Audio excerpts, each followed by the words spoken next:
बहुत अच्छी ख़बर आज सामने आई है कि मुज़ाकरात का एक रास्ता निकल आया है। दोनों तरफ से जो है वो इस पर इब्तदाई तौर पर जो है बातचीत शुरू हो गई है और स्पीकर कौमी असम्बली सरदार अयाज सादक के घर पर जो है वो इब्तदाई तौर पर मुज़ाकरात का आगाज़ हुआ है और कमेटियाँ तश्कील देने का फ़ैसला किया गया है। कितना आप समझते हैं कि ये मामला जो हैं हल होने की तरफ जा सकते हैं या कि इस पर अभी कहना कुछ कबल अज़ वक्त होगा, क्या कहते हैं? जी, बिस्मिल्लाहिर्रहमानिर्रहीम, अल्हम्दुलिल्लाहि रब्बिल आलमीन। मैं अल्लाह ताला की ज़ात का शुक्र अदा करता हूँ जो रहीम भी हैं, जो करीम भी हैं, और आपका भी मियाँ साहब शुक्र अदा करता हूँ और बंगश साहब का भी। माशाल्लाह खुद बहुत अच्छे हैं और आपकी मेहरबानी है। मैं बिल्कुल अल्लाह ताला के घर और रोज़ा रसूल सल्लल्लाहु अलैहि वसल्लम पर हाज़िरी देकर आया हूँ। अल्लाह ताला आप पर, मुझ पर, पूरे पाकिस्तान पर अपना करम फरमाए। आमीन। और मैं समझता हूँ कि अल्हम्दुलिल्लाह ये अच्छा सीन आया है जी कि जो ये बिल्कुल मियाँ नवाज़ साहब ने भी पार्टी को डायरेक्शन जारी की है, शहबाज साहब को भी, और कैबिनेट और बिलखसूस जो स्पीकर कौमी असम्बली हैं, और क्योंकि उनकी सिस्टर का इंतकाल हुआ है, अल्लाह ताला उनकी मग़फ़िरत फरमाए। प्राइम मिनिस्टर साहब भी उनके घर गए थे जी और फिर ये उसके बाद असद कैसर साहब और पीटीआई का जो डेलीगेशन गया है वहां पर अच्छी अंडरस्टैंडिंग पैदा हुई है और इस चीज पर फर्किंग हो रही थी।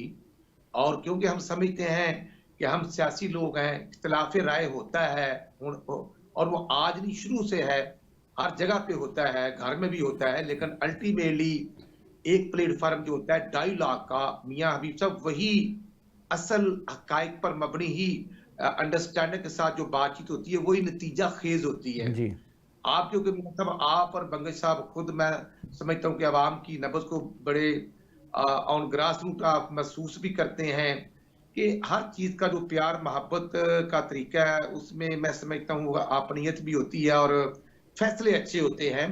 और मैं ये भी अर्ज करूंगा कि जब 24 नवंबर वाला इशू था जो 24, 25, 26 तक गया, उसमें भी हम ऑन बोर्ड थे, डायलॉग हो रहे थे और उसमें भी हमारा तय हो गया था कि इस्लामाबाद के करीब जो मुकाम तय हुआ था वहां पर बैरिस्टर सैफ साहब और बैरिस्टर गोहर अली साहब गोहर साहब जो है, जी उनके साथ वो चीजें तय हो गई थी और वो फिर उसी रात को लेट नाइट बानी पीटीई से भी मिले थे। लेकिन कुछ लोग होते हैं चीजों को सुलझाने वाले, लेकिन कुछ होते हैं कुछ दाएं बाएं करने वाले। वो चीज पता नहीं क्यों नहीं आपस में उनकी तय हो सकी। लेकिन अब मैं अर्ज करना चाहता हूं कि बिल्कुल हम पीटीआई से ये बात पहले भी करते थे, बल्कि राणा सनाउल्लाह साहब ने तो बारहा बात की और ये बात प्राइम मिनिस्टर साहब ने भी बजट इजलास के बाद on the floor of the house की थी कि हम बैठने के लिए तैयार हैं। लेकिन मैं समझता हूं कि खान साहब की पार्टी और उनकी जो कमेटी बनती है, जब वो डायला करती है, डायला के बाद फिर फाइनल अप्रूवल क्योंकि उन्होंने लेनी होती है, तो उसमें काफी चीजें दरमियान में आड़े आ जाती हैं।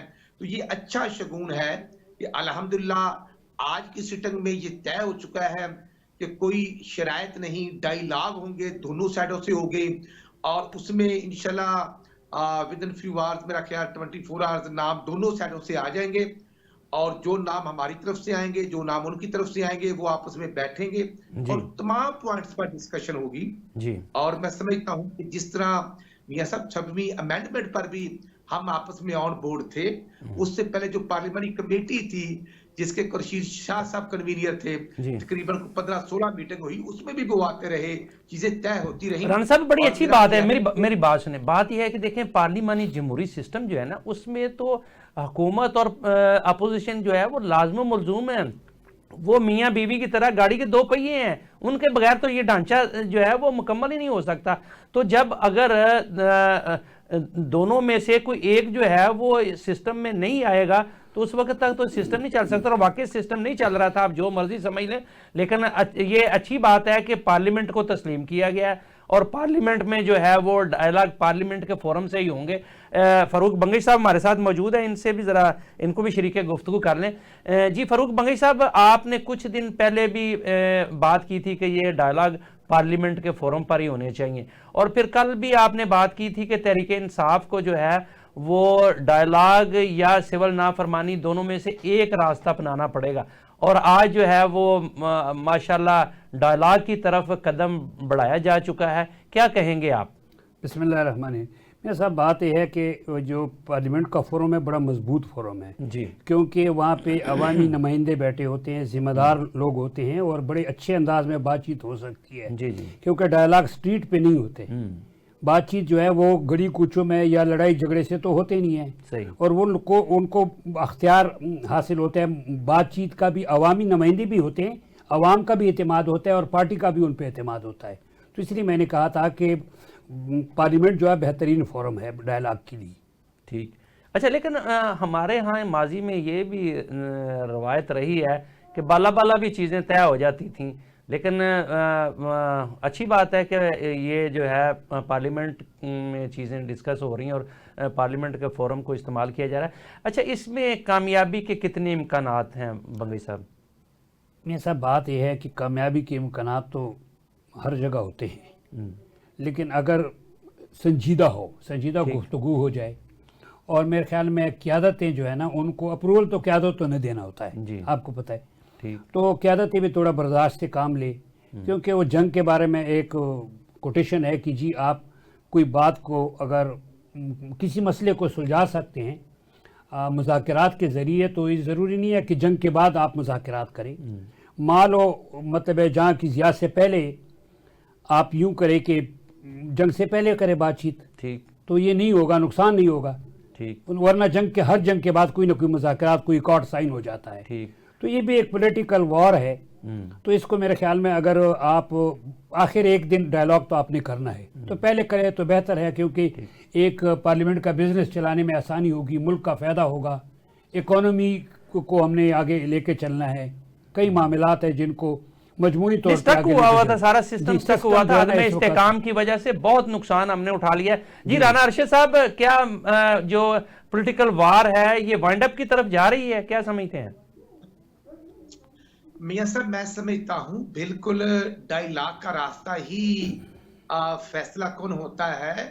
12 अक्टूबर 1999 के मौके पर जो मोहम्मद नवाज साहब को 2/3 अक्सरियत के बावजूद जिस तरह उठा लिया गया, जिस तरह मैं समझता हूं मुशर्रफ साहब आ गए, हमने सब कुछ किया, सजाएं भुगती, और फिर एक नई काफिली को क्रिएट कर दिया गया।